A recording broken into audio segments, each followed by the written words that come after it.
That is critical. Now, I'm proud that we passed a recovery plan free of earmarks. And I want to pass a budget next year that ensures that each dollar we spend reflects only our most important national priorities. And yesterday I held a fiscal summit where I pledged to cut the deficit in half by the end of my first term in office. My administration has also begun to go line by line through the federal budget in order to eliminate wasteful and ineffective programs.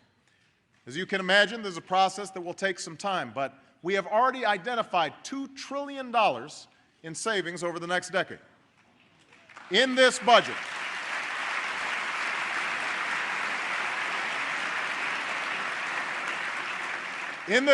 we will end education programs that don't work and end direct payments to large agribusiness that don't need them. We'll eliminate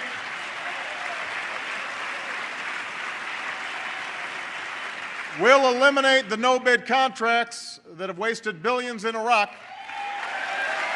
and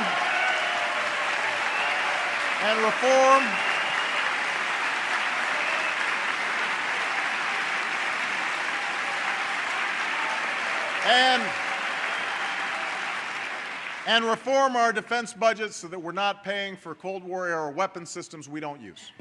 We will root out the waste and fraud and abuse in our Medicare program that doesn't make our seniors any healthier.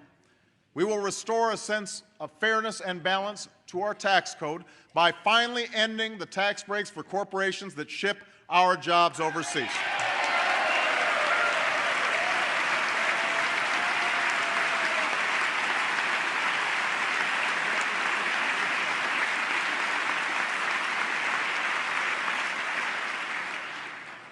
In order to save our children from a future of debt, we will also end the tax breaks for the wealthiest 2% of Americans.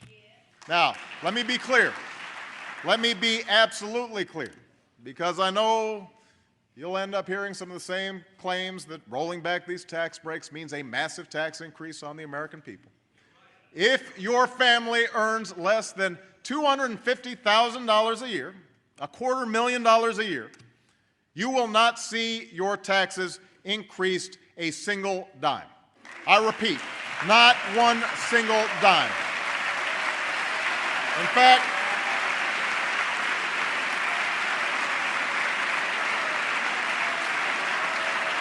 not a dime.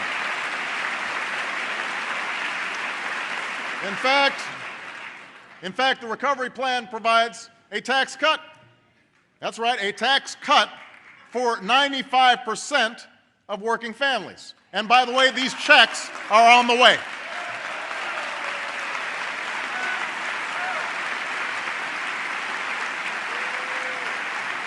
Now, to preserve our long-term fiscal health, we must also address the growing cost in Medicare and Social Security. Comprehensive health care reform is the best way to strengthen Medicare for years to come.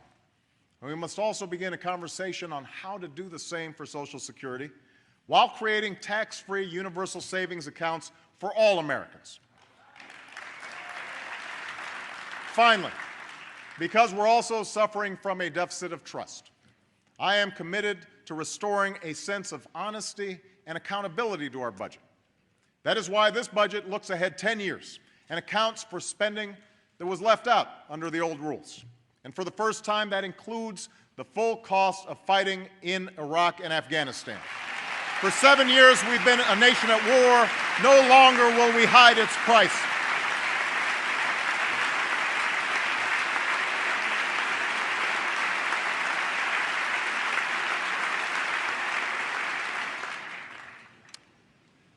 Along with our outstanding national security team, I am now carefully reviewing our policies in both wars, and I will soon announce a way forward in Iraq that leaves Iraq to its people and responsibly ends this war.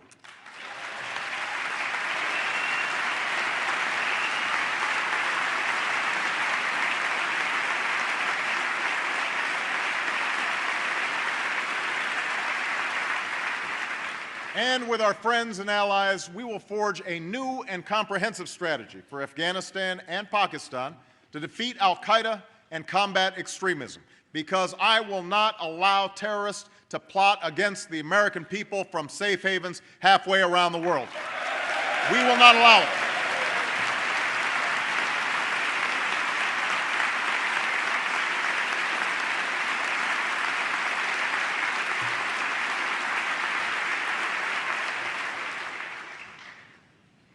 As we meet here tonight, our men and women in uniform stand watch abroad, and more are readying to deploy. To each and every one of them, and to the families who bear the quiet burden of their absence, Americans are united in sending one message: we honor your service. We are inspired by your sacrifice, and you have our unyielding support.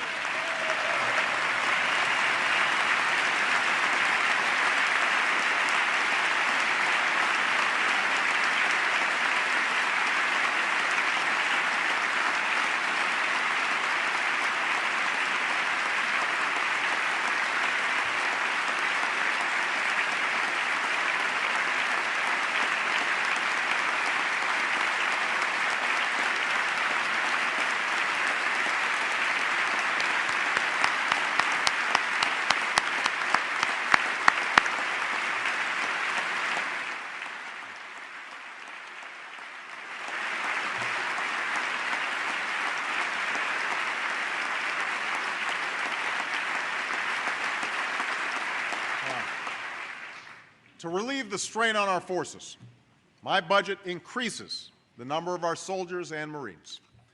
And to keep our sacred trust with those who serve, we will raise their pay and give our veterans the expanded health care and benefits that they have earned.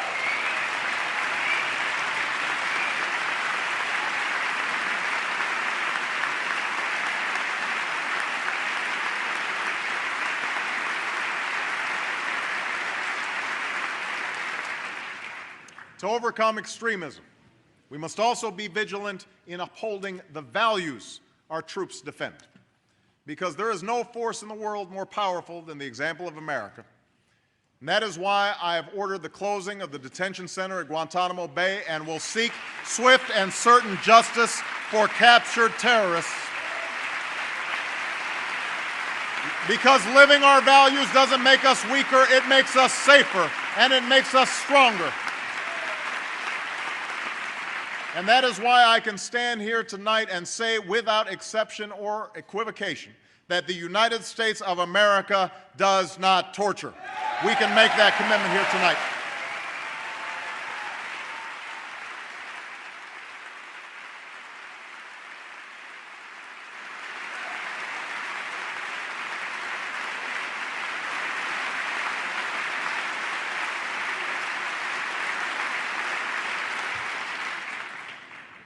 In words and deeds, we are showing the world that a new era of engagement has begun.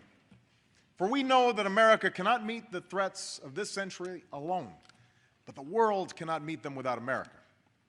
We cannot shun the negotiating table, nor ignore the foes or forces that could do us harm. We are instead called to move forward with the sense of confidence and candor that serious times demand. To seek progress towards a secure and lasting peace between Israel and her neighbors, we have appointed an envoy to sustain our effort.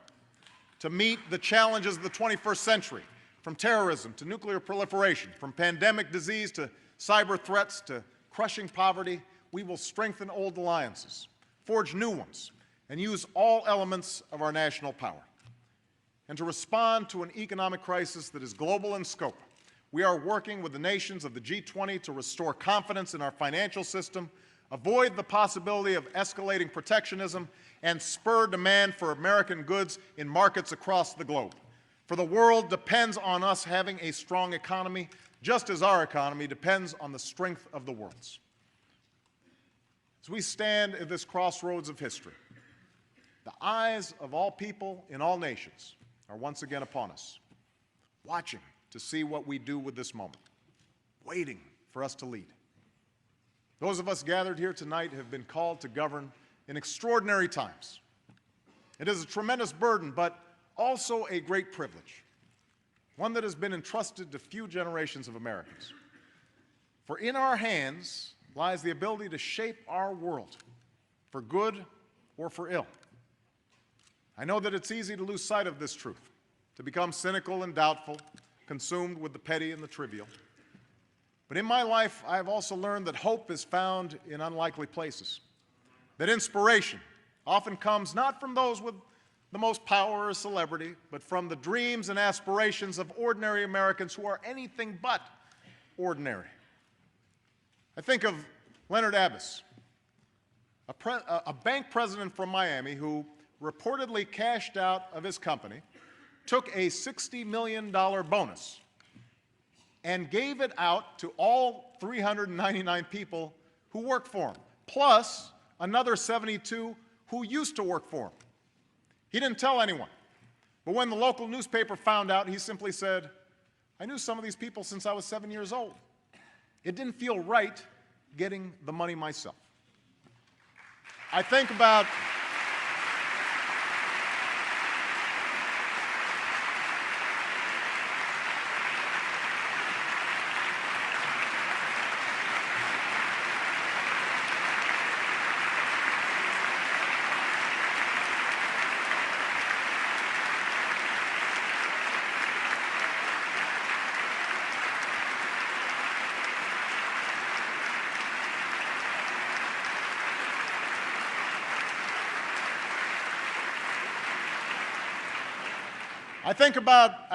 Greensburg, Kansas, a town that was completely destroyed by a tornado, but is being rebuilt by its residents as a global example of how clean energy can power an entire community, how it can bring jobs and businesses to a place where piles of bricks and rubble once lay.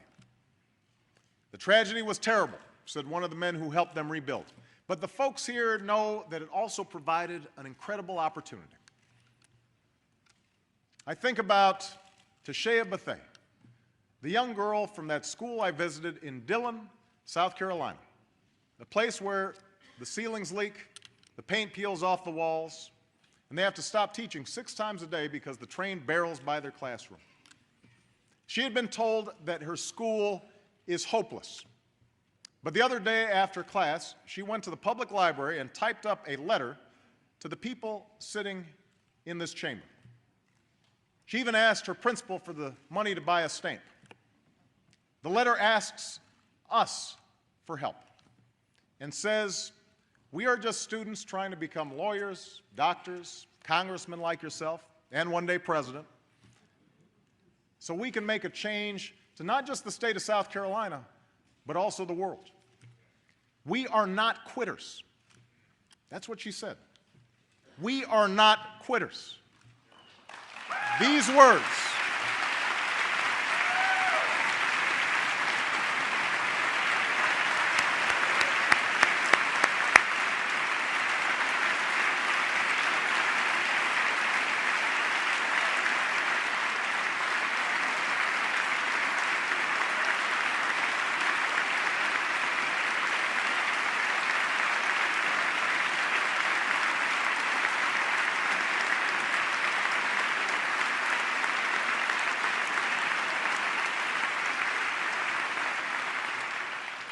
These words and these stories tell us something about the spirit of the people who sent us here.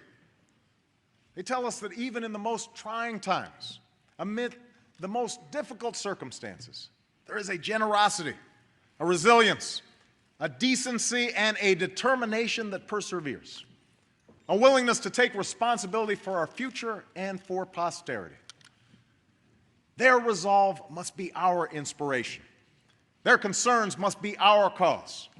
And we must show them and all our people that we are equal to the task before us. I know that we haven't agreed on every issue thus far. There are surely times in the future where we will part ways. But I also know that every American who is sitting here tonight loves this country and wants it to succeed. To be continued.